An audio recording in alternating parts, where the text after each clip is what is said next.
Welcome to Quadriga. A recent string of violent right-wing protests in the eastern German city of Chemnitz, some involving intimidation of foreigners, Hitler salutes, and mob violence, has prompted consternation worldwide and soul-searching here at home. But this week, it was other images that made headlines, as 65,000 people assembled in Chemnitz for a concert dedicated to taking a stand against xenophobia and violence. Initiated by a local band and including prominent groups, the concert's motto was, "We are more." It began with a moment of silence for the victim of the attack that prompted the initial protests, a young man who was stabbed, allegedly, by migrants now in detention. The far right. Can Germany defeat its demons? That's our topic this week on Quadriga, and here are our guests. It's a pleasure to welcome Matthew Karnitschnig back to the program. He's Chief Europe Correspondent for Politico, and he says Germany's demons are necessary and will never be overcome. The question is whether Germany's political elite is drawing the right lessons from history. The events of the past week suggest they're not. And it's a pleasure to have Valerie Höhne with us. She's political correspondent in the Berlin bureau of Spiegel Online, and she's been reporting on Chemnitz. The AfD community is gradually merging with right-wing extremist groups in Germany, she says. If the moderates in the party fail to take a stand against this development, they will inevitably be dominated by radicals. And finally, I'm very glad to greet our colleague from Deutsche Welle, Vierecke, who also has been reporting from Chemnitz. She says the events in Chemnitz have the potential to further divide German society. So we have seen two startlingly different faces of Chemnitz over the past 10 days. We've heard dramatically opposing views about what actually happened there on Sunday, August 26th. So you, Linda, have been reporting from Chemnitz, and I'd like to ask you to get us started by giving us your sense of who is behind the violence and where Chemnitz really comes down. Which is the face of Chemnitz? That's a difficult question.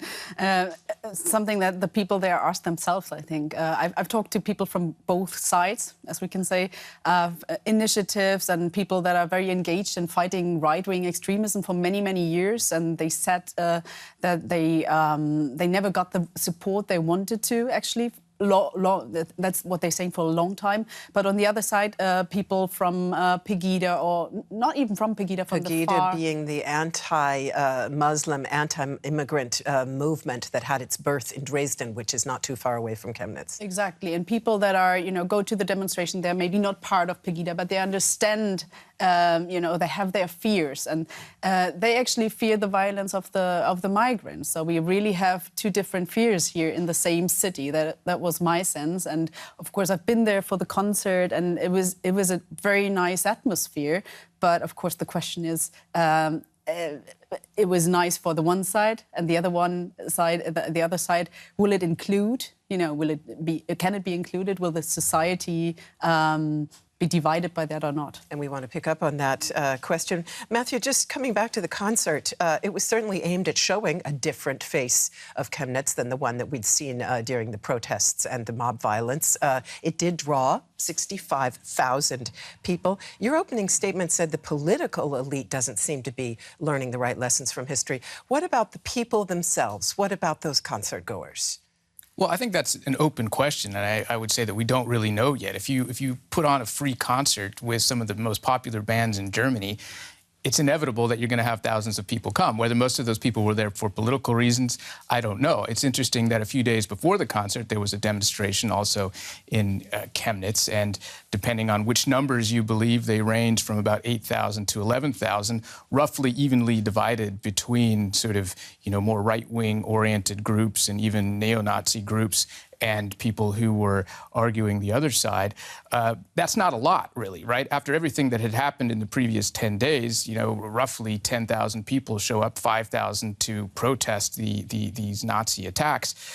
Doesn't really suggest to me that there's a sort of wave of anti-Nazi sentiment in the country at the moment, to the point that people are going to go out onto the street. That's why I thought it was fascinating that when they had the concert, which I think was on a Monday, you had 65,000 people there, as you said, and yet for this other protest, which was really much more political, which was on a Sunday, you only had a smattering of people show up. Valerie, there have been all these calls since the riots in Chemnitz for people to take a stand, to stand up. Is it naive to think that a concert can make a difference?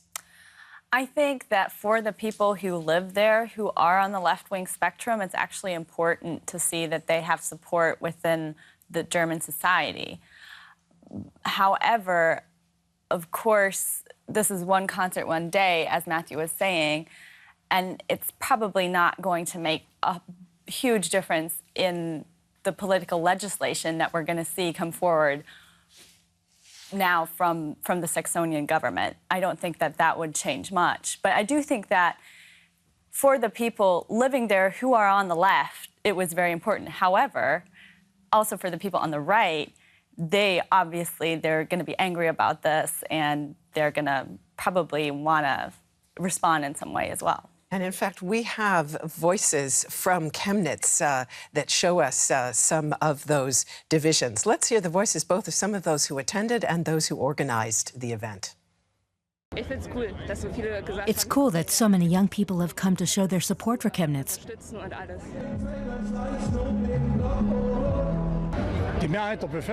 Most people here are quite normal. They believe in democracy, and they're not right-wingers. We wouldn't want them here.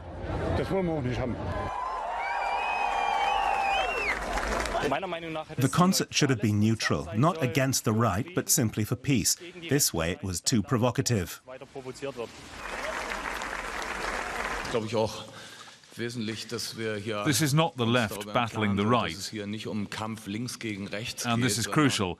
Anybody with a sense of decency, whatever his or her political position, has to stand up to a mob of violent right-wing extremists. It's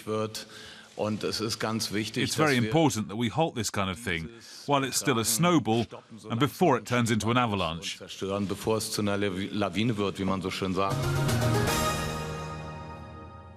Linda, your opening statement referred to the rising divisions in German society. We heard a voice, one person in that piece, saying that a concert like this deepens the divisions because it's against a group within society. Would you say there's something to that argument? Yes, I think so. I mean, I agree with Campino. I think it shouldn't be about left or right. I think everybody in Germany should actually be against right-wing extremism. I mean, we have right and left. There's no problem to it. But if it comes to extremism, we just, should raise our voice. And with the history we have, this should be an important task for the whole society.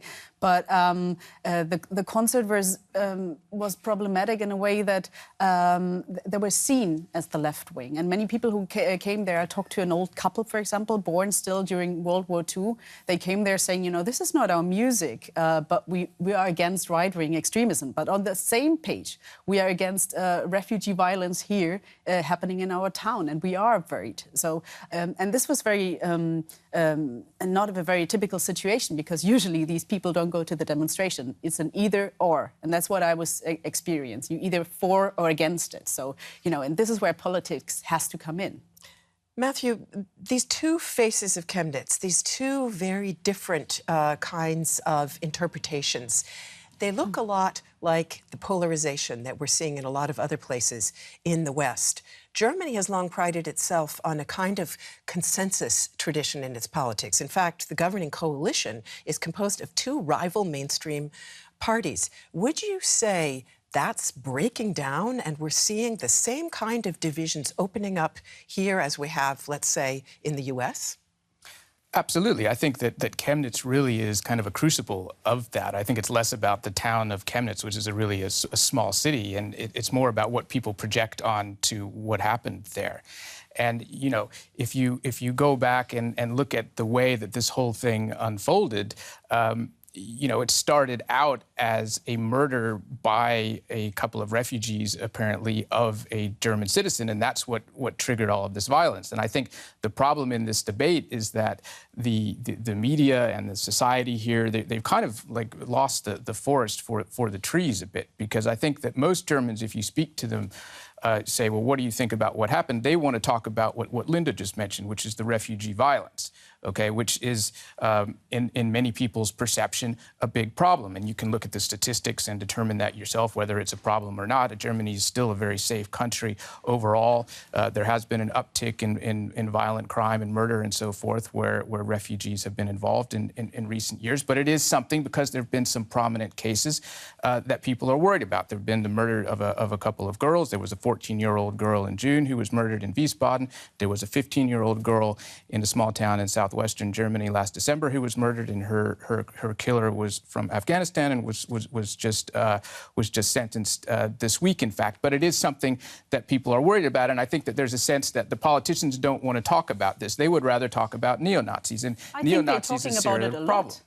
They talk about these cases a lot. We're hearing about these cases a lot. They haven't been talking about it this week in the context of Chemnitz, because that issue of what happened to the carpenter who was killed there was quickly overtaken by this talk of a hunt for people of color in the town by neo-Nazis, which now appears not to have been the case, depending on whom you ask, and this question of this threat from the right, and whether or not the German Domestic Intelligence Service should put the AfD party under surveillance as a result. And this is what everybody is talking about. I'm going to quickly say that we will come back to some of those issues in just a moment, because we have a short report that I want to bring in a few minutes on the political scene. But if I may, let me just pick up on one thing that Matthew said, and it relates also to the question of how much are we talking about crime in the streets, how much are we talking about far-right protests, and who's doing the talking where? And for you, Valerie, as a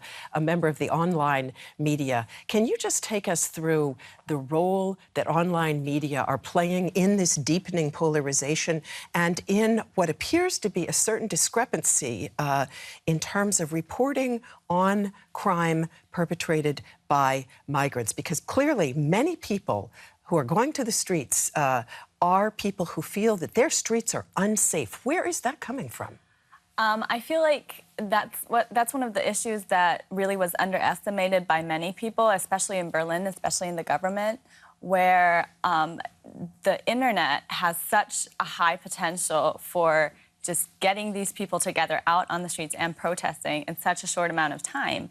However, if you're talking about online media, you have to sort of distinguish between popular online media or, publishing houses like I'm from Spiegel Online, which is a publishing house. It's der Spiegel. It's a mainstream media outlet, or Facebook groups, Twitter groups, where especially right-wing extremists just can mobilize so many people so fast, which we saw actually on Sunday after the murder initially happened, that they were able to mobilize 800 to 1,000 people in a matter of hours. And that's something that I think was very much underestimated by the government of Saxony, by probably the German government as well, and by the police.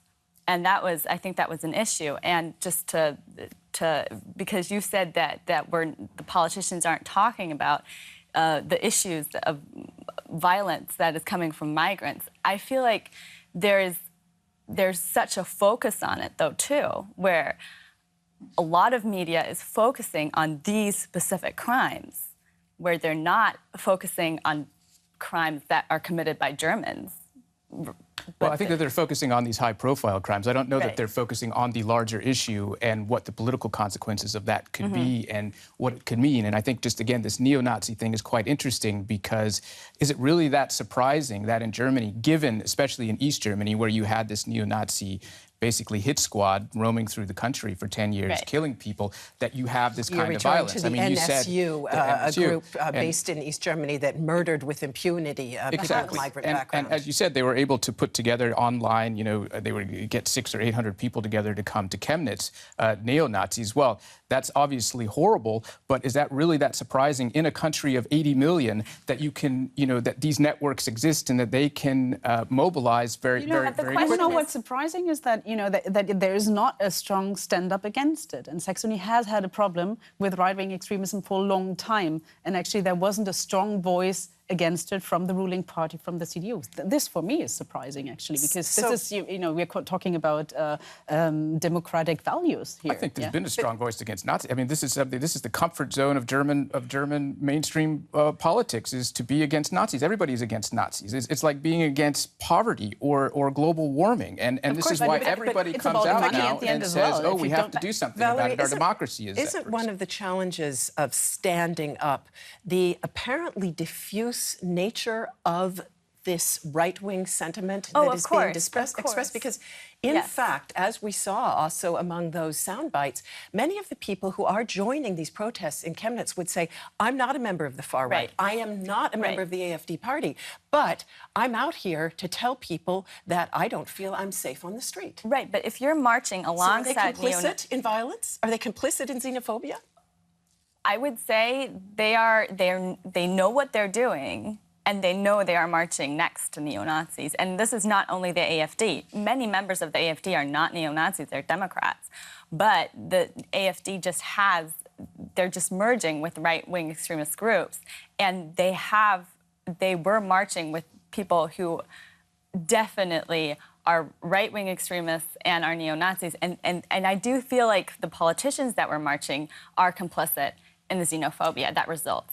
Now, the people, I feel like it's hard to judge them, but on the other hand, they're marching next to people who have insignias, who have tattoos that are very clear in their message. So But isn't that a reflection of the fact that they don't think that their concerns are being taken seriously by the political class? Definitely. And particularly on this issue of refugee violence. So let me bring in the report that shows us exactly that march and does point to that blurring of the lines between far-right neo-Nazi groups and a party, the AfD, that is represented in the federal parliament.